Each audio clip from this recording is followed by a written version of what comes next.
Hello everyone, welcome to this series on the history of English literature, and in this video we are going to discuss historical background of the age of Chaucer. Introduction. The age of Chaucer, spanning from 1340 to 1400, is notable for its rich literary output and the significant events that shaped the period. This era witnessed major historical events that profoundly influenced English literature and society: the Hundred Years' War, the Peasants' Revolt, and the Black Death. The feudal English society. During the age of Chaucer, England was a feudal society where the king held the highest power and owned all the land. This land was distributed to lords and nobles, creating a hierarchical system. The nobles, in turn, became vassals to the king, offering loyalty and military service. This system was characterized by a strict class divide, with serfs at the bottom working the land in exchange for protection and subsistence. The land or fiefs given to the dukes, nobles, and lords were like small communities or villages. The dukes lived in their manors or castles and kept 40% of the land to themselves. The remaining land was further distributed as fiefs to lords and nobles. Feudalism gave absolute and hereditary power to the king, duke, and the landed gentry. In case of duke's or lord's death, the land went back to the king and he redistributed it to the other dukes, lords, or nobles. The feudal society had a permanent class divide between the landowners such as the duke and the tenants such as the knight and freeman. The Black Death and the Peasants' Revolt caused a historic decline in feudalism. The Hundred Years' War, 1337 to 1453. The Hundred Years' War was a prolonged conflict between England and France, driven by disputes over territories like the Duchy of Gascony and claims to the French throne. Edward III's assertion to his right to the French crown and the strategic significance of regions like the Low Countries and Scotland fueled the conflict. The war had lasting impacts on both nations, weakening the Roman Church's authority, enriching the landed aristocracy, and elevating the English Parliament's prominence. The war also fostered a distinct English identity, influencing the literary works of the period. Conflict over the Duchy of Gascony. The English acquired the Duchy of Gascony through Henry II's marriage to Eleanor of Aquitaine. Although the Treaty of Paris, 1259, maintained peace between France and England for as long as 30 years, Gascony was often a source of contention between the two countries. In 1337, French King Philip VI ordered the confiscation of Gascony. Even though no English king had visited the duchy since Edward I, its ownership was a critical cause of the Hundred Years' War. The English aimed to get absolute power over Gascony without any French suzerainty. Gascony had significant economic advantages to England. It was a major source of trade that imported English grain and wool and exported wine to the country. Edward III's claim to the French throne. Edward III's mother, Isabella, was the daughter of Philip IV of France. This made him senior to the Valois line. Thus, Edward III could claim his right to the French throne. Although his claims were legitimate and strong, the French did not take him seriously. This might be because his inheritance was through a female line and the French nobles preferred a Frenchman. Interestingly, in 1329, Edward III had even paid homage to Philip VI and acknowledged him as the French king at Amiens. Yet, when he had to justify the cause of war to the papacy in 1339, Edward III explained his legitimate claim to the French throne. Perhaps Edward III disliked being a vassal to the French king as the Duke of Gascony. Thus, the English claim to the French throne remained a persistent, underlying cause of the 100 Years of War. Rivalry in the Low Countries. Edward III was married to Philippa of Hainault. Territories of Brabant and Winglish were also a part of the English Empire. On the other hand, Counts of Flanders and Artois owed homage to the French. Both France and England aimed to expand their territories into the Low Countries due to their economic significance and to fortify their political power. Scotland. The war between England and Scotland had broken in 1296. During the reign of Edward II, the English were disastrously defeated by the Scottish king Robert Bruce. In 1333, the Scots were defeated by the English army led by Edward III and John Balliol, who had briefly been the King of Scotland in the 1290s. In the following year, there were several campaigns against the Scots. During this time, it was the French who gave refuge to David II, a young king of Scotland. In 1336, England received an intelligence report about the French plans to support Scotland and attack Portsmouth. Thus, it was clear that if Edward III wanted to succeed in Scotland, he would need to neutralize the French support for the Bruce monarchy. This further added to the friction between the French and the English. Presence of Robert of Artois in Edward III's court. This was among the most immediate causes of the 100 Years' War. Robert was the brother-in-law of French King Philip VI.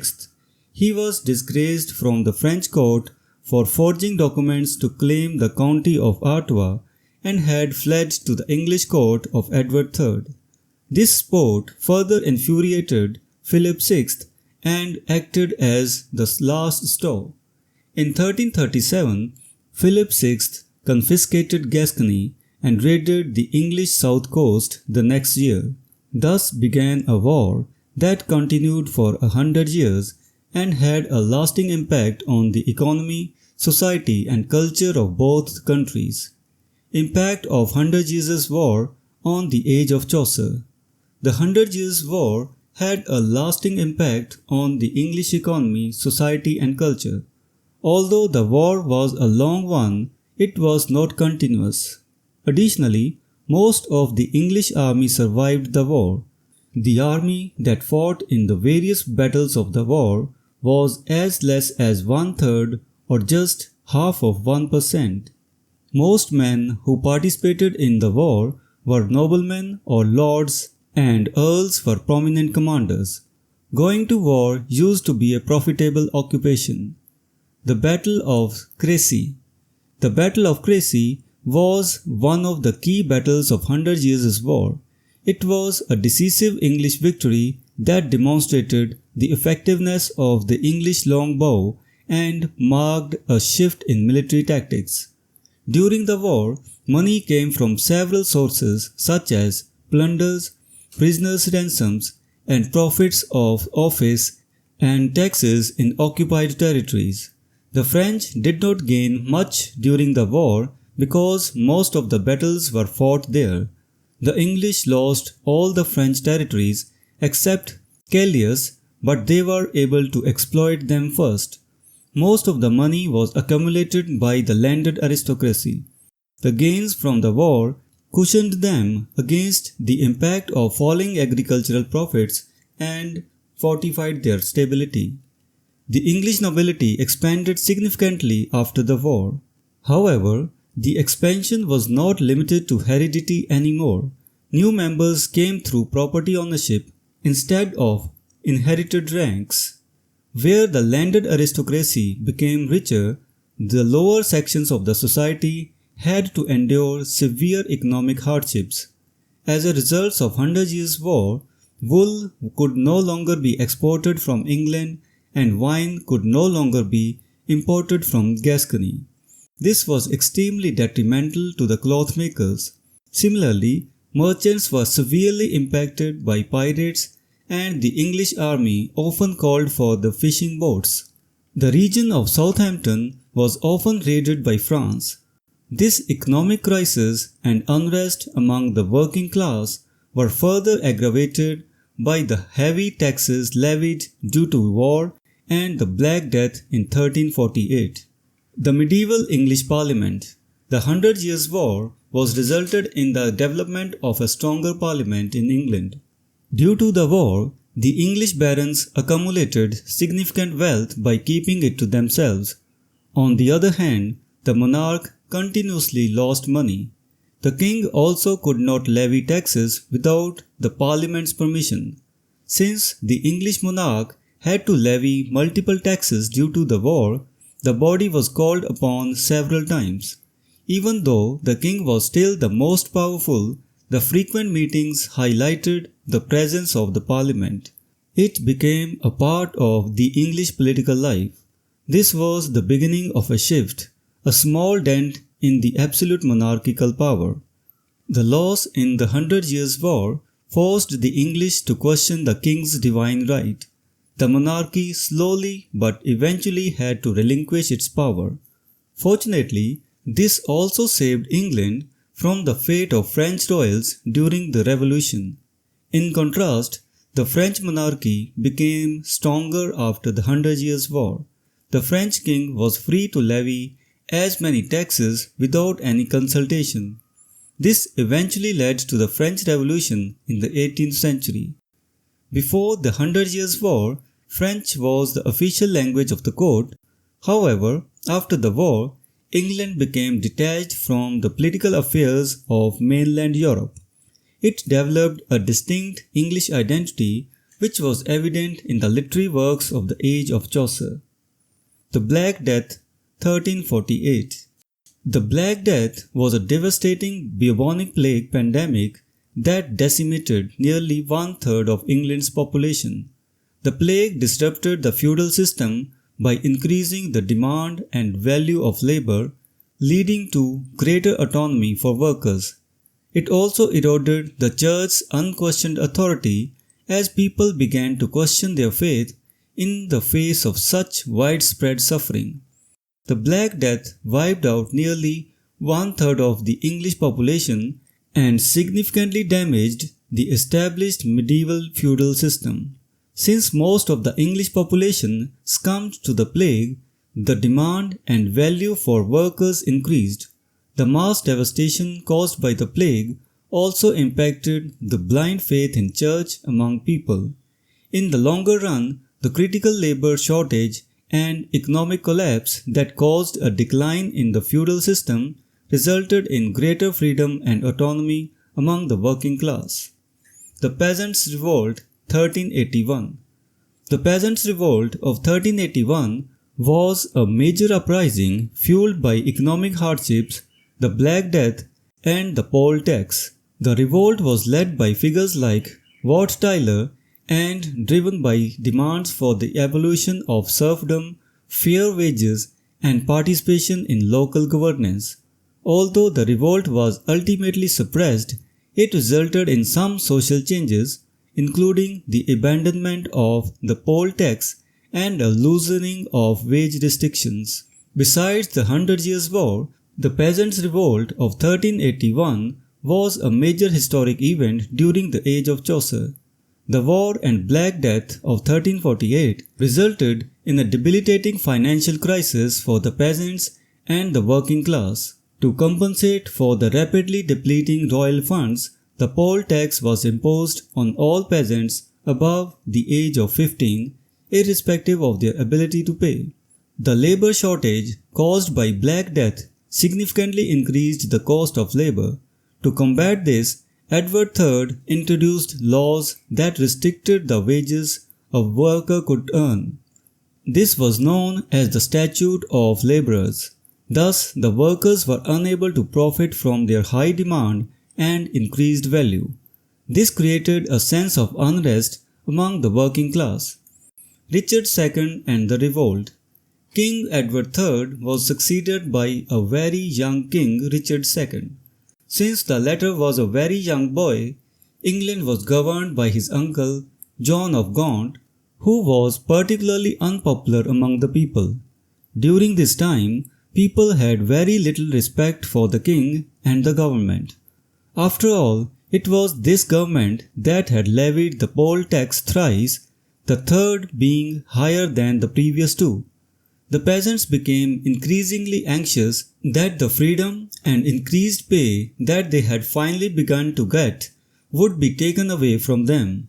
The third poll tax was particularly ruthless as it was levied per person instead of per property. Unrest was inevitable. Priests and rebellion. Priests such as John Ball preached that mankind was equal and encouraged the peasants to not remain tied to their land, church or lords. In May 1381, the people of Fobbing refused to pay poll tax and killed the king's commissioners. Under the leadership of Wat Tyler, the revolt began in June 1381. The participants of the revolt demanded complete abolition of serfdom, repeal of labor laws that restricted the workers' wages after the Black Death, peasant participation in local government, redistribution of the church's riches, free fishing and hunting rights for all. Impacts of the peasants' revolt. Although Richard II promised important changes, he had no intentions of keeping them. He hung at least 150 rebels and displayed Tyler's head on London Bridge. The peasants' revolt failed but caused some social changes. The poll tax was abandoned and the workers' wages were no longer strictly restricted. Religion in the age of Chaucer. During Chaucer's time, the church had significant power and influence.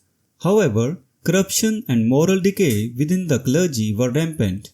The church's wealth and luxury contrasted sharply with the growing criticism from figures like John Wycliffe and the Lollards.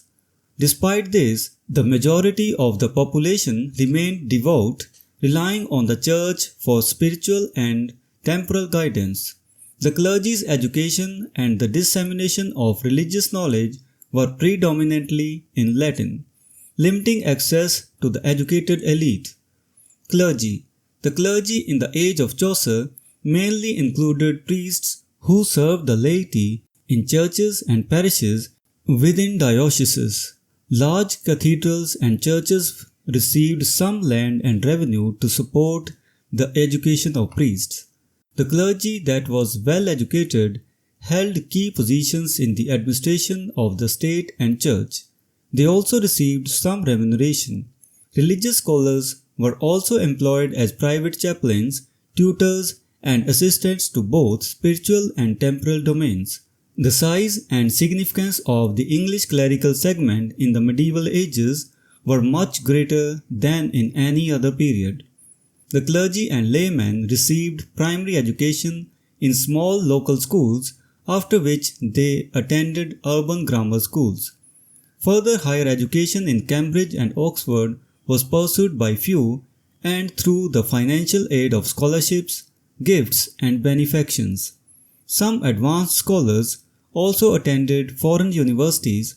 Since the education was primarily for the clergy, the main subjects used to be religion, courtesy, calculation, and the reading and writing of Latin. Most instructions were also in Latin. After university, the scholars filled the ranks of higher clergy and civil service. Those who did not finish college were employed to perform subordinate ecclesiastical and educational functions. The main focus of the priest was to impart religious instructions to the masses, help them understand and practice religious beliefs, and observe their conduct and behavior. Monks and nuns. The main occupations of the monks and nuns were common worship and private prayer, study, meditation, singing, and saying Latin liturgy, mainly psalms. They were not extremely educated and only a few had formal academic training. However, they knew some Bible and knew about the lives of saints, standard expositions of chief scriptural texts, and conventional teachings of Christian beliefs. Many monks and nuns in the richer abbeys and priories came from wealthy families. This was more so in the case of nuns rather than monks, who often came from humble backgrounds. Friars. Besides monks and nuns, the friars or the mendicant was another important body of clergy. The friars had no material property or revenue. They survived on gifts and by begging. During the age of Chaucer, they became prominent authors who popularized devotional lyrics, didactic poetry, and sermons in English. Even though friars were criticized for corruption and moral decay, they were a crucial element of the church and nation.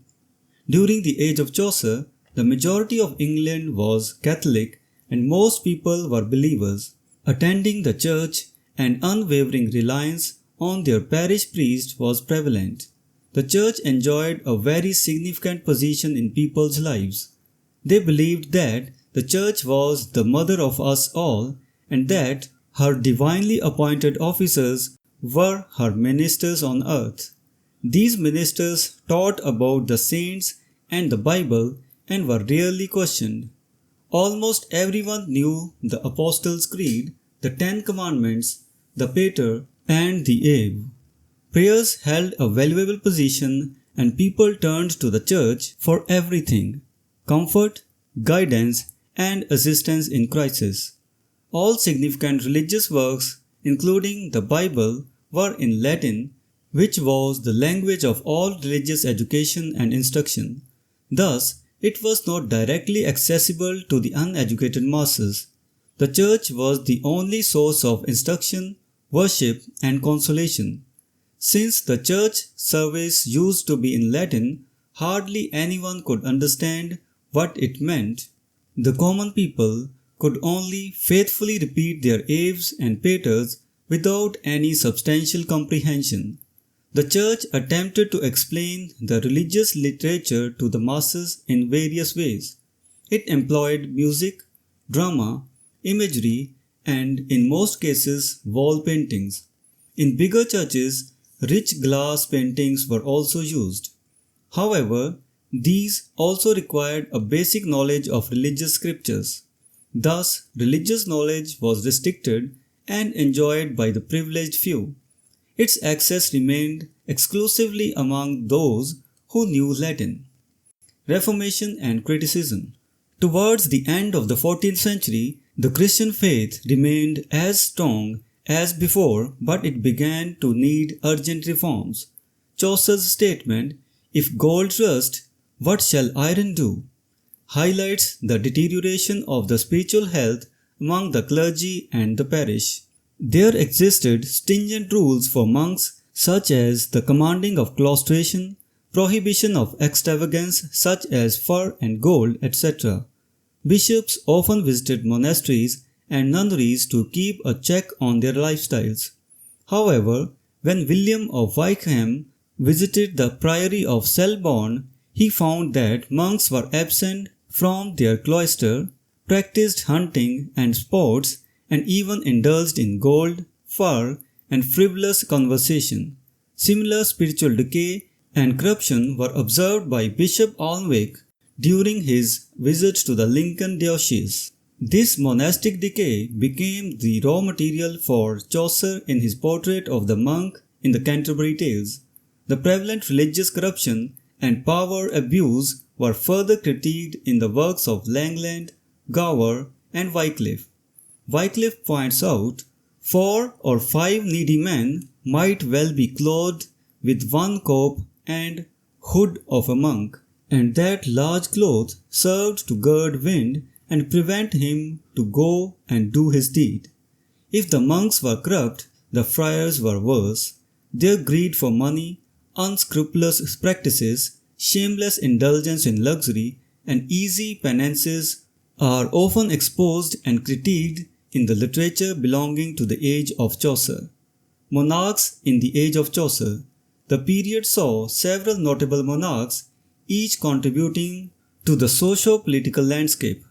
Edward I, 1272 to 1307, known for his military campaigns and the establishment of the model parliament in 1295. He was the first monarch to include members of the nobility and the church in governance. Edward II, 1307 to 1327. A weak and incompetent king who was deposed due to his favoritism towards Pius Gaveston, leading to widespread baronial discontent. Edward III, 1327 to 1377, initiated the 100 Years' War by declaring himself the King of France. His reign was marked by the devastating Black Death and military setbacks in the war. Richard II, 1377 to 1399. His reign saw the peasants' revolt, driven by heavy taxation and social conditions. Richard II faced challenges from powerful nobles, leading to political instability and his eventual deposition.